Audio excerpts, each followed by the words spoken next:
Yes, this is the HMS Queen Elizabeth, docked now in Singapore. It's the largest surface vessel ever constructed by the UK Royal Navy, and it's the lead fleet ship of the Royal Navy and the lead ship in the UK Command Strike Unit 21, which comprises 6 vessels from the UK, a nuclear submarine, as well as a warship from the US and a frigate from the Netherlands. What are they doing in the Indo-Pacific?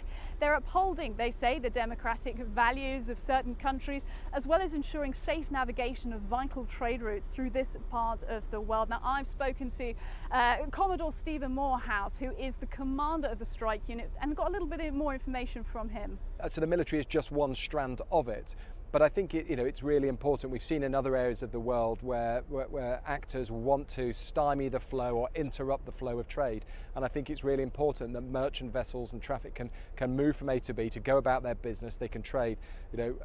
All of the regional nations here. The last week alone, we were at sea with 6 different nations from across the Indo-Pacific, and I think that just shows the number of like-minded nations that want to maintain peace and stability here. And of course, we can't ignore the news in the moment, which is a record number of Chinese fighter jets that have made their way into the ADIZ around Taiwan in recent weeks. That's put Taiwan on, quote, high alert. Did it raise your alert level in the group? I mean, clearly as a strike group, you're always ready for anything. So we're monitoring that activity.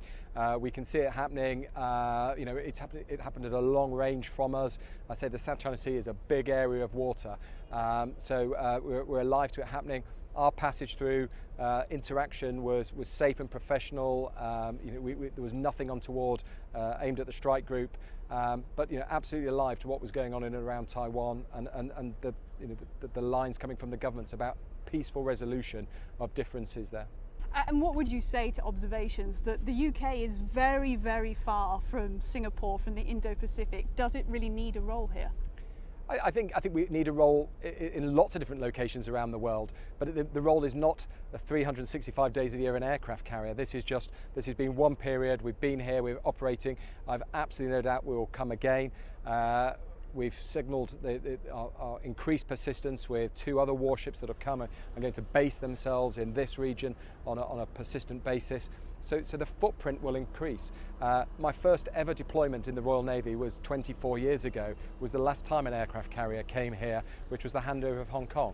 I suspect it will not be 24 years before Queen Elizabeth or Prince of Wales comes back, but I don't suppose it will be every 6 months. So as you heard there, the presence of this group in the Indo-Pacific represents the UK's so-called tilt towards this region, especially as negotiations get underway for entry into the CPTPP. However, for the thousands of sailors and aviation officers that have been involved in this major deployment since May, they've taken in the Atlantic Ocean, the Mediterranean, the Indian Ocean and the Western Pacific. They're just hoping to make it home now in time for Christmas. That's Rosanna Lockwood for CNBC.